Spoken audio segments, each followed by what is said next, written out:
இயேசு உங்களை நேசிக்கிறார். பிரியமானவர்களே, இந்த நாளில் ஆண்டவர் நம்மளோடு பேசும்படியாய் வேதத்தில் ஒரு வசனத்தை கூட வாசித்து ஆண்டவர் நம்மளோடு பேசுகிற வார்த்தைகளை பார்ப்போம். அது யோவான் புஸ்தகம் 20வது அதிகாரம் 29வது வசனம் இப்படியாக சொல்லுகிறது. அதற்கு இயேசு, தோமாவே, நீ என்னை கண்டதினாலே விசுவாசித்தாய், காணாதிருந்தும் விசுவாசிக்கிறவர்கள் பாக்கியவான்கள் என்றார். நீ என்னை கண்டதினாலே விசுவாசித்தாய், காணாது இருந்தும் என்னை விசுவாசிக்கிறவர்கள் பாக்கியவான்கள். பிரியமானவர்களே, நீங்களும் நானும் பாக்கியவான்கள் என்று ஆண்டவர் சொல்லுகிறார். ஒருவேளை தோமா ஆண்டவராக இயேசு கிறிஸ்துவின் காலத்தில் இருந்தார். அவரை கூடவே இருந்து பார்த்தவர் மீண்டும் அவர் உயிர்த்தெழுந்த சூழ்நிலையில தான் இந்த வார்த்தை சொல்லப்படுகிறது. பிரியமானவர்களே, எல்லா சீசர்களுக்கும் அவர் தரிசனமானார், அவருக்கும் தரிசனமானார். அப்பொழுது அவர் விழாவில் நான் கை வைத்து பார்ப்பேன், அவர் ஆணி இட்ட துளைகள் நான் கை போட்டு பார்த்தால் ஒழிய நான் என்ன செய்ய மாட்டேன், அதை நான் விசுவாசிக்க மாட்டேன் என்று சொன்னது நிமித்தமாய் ஆண்டவர் சொல்றார், தோமாவே, நீ என்னை இவ்வளோ கேள்வி கேட்டு நீ விசுவாசித்த, என்னை பார்த்து நீ கரெக்டா நீ ரொம்ப ஜட்ஜ் பண்ணி நான் விசுவாசித்த, ஆனா காணாமல் இருந்து என்னை விசுவாசிக்க அவங்க தான் பாக்கியவான்கள் என்று சொல்லுகிறார். ஏன்னா நம்மளை ஆண்டவராக இயேசு கிறிஸ்துவை யாரோ நமக்கு காண்பித்து கொடுத்தார்கள். இந்த வேத புத்தகம் அநேக பேர் அவர்களாய் படித்து அவர்கள் கண்டுகொண்டார்கள். பிரியமான, அவர்கள் பாக்கியவான்கள் என்று வேதம் சொல்லுகிறது. ஒருவேளை நீங்க பாக்கியவான்களா இருக்கீங்க, நாம் பாக்கியவான்களா இந்த நாட்கள் இருக்கிறோம். பிரியமானவர்களே, பாக்கியவான்கள் எனப்படுவதற்கு நாம் என்ன செய்கிறோம்? இயேசுவை நாம் அறிந்து கொண்டது நிமித்தமாய், அவரே தெய்வம் என்று அறிந்து கொண்டது நிமித்தம் நாம் பாக்கியவான்களாய் மாறினோம்.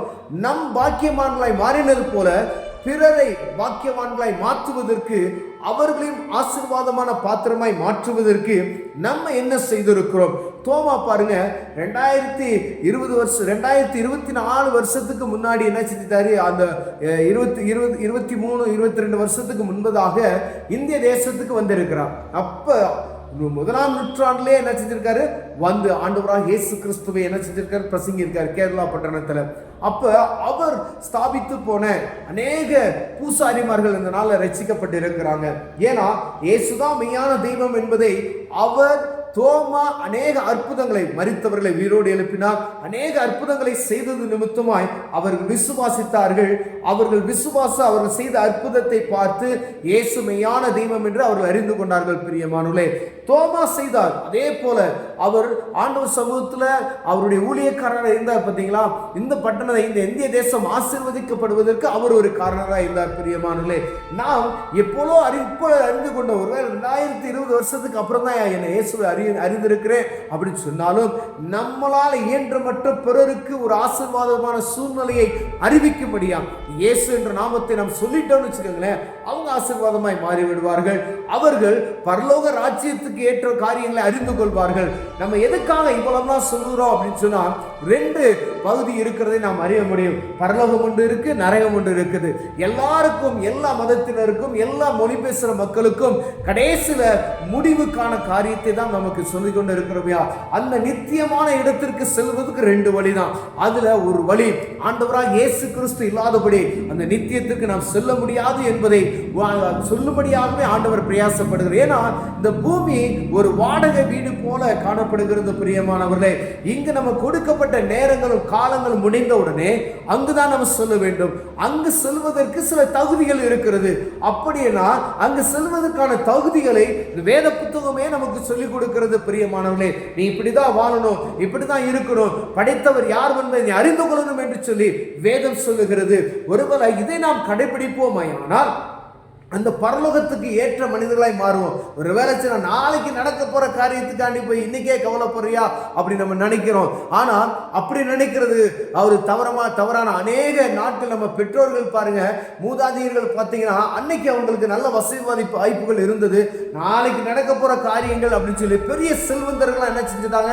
எளிமையாக அவங்க சொத்துக்கள் எல்லாம் இழந்து போயிட்டாங்க. ஆனா அவங்க பிள்ளைகள் இந்த நாள்ல கஷ்டப்படுகிறதை நான் பார்க்க முடிகிறது. உதாரணத்துக்காக இந்த காரியத்தை சொல்லுகிறேன். ஆனா வாழ்க்கை, நம்ம ஜீவன் இந்த பூமியில ஒரு 100 வருஷம், 80 வருஷம், 70 வருஷம், அதுதான். ஆனா அதற்கு அப்புறம் ஆண்டாண்டு காலமாய் ஒரு இடம் இருக்கிறது என்பதை நாம் புரிந்து கொள்ளும்படியாய் ஆண்டவர் நம்மளோடு பேசுகிறார். நாம் பாக்கியவான்களாய் இருப்போமானால், நீங்க பாக்கியவதிகளாய் இருப்பீர்களானால் ஆண்டவராகிய இயேசு கிறிஸ்துவின் அன்பை பிறருக்கு சொல்லுங்க.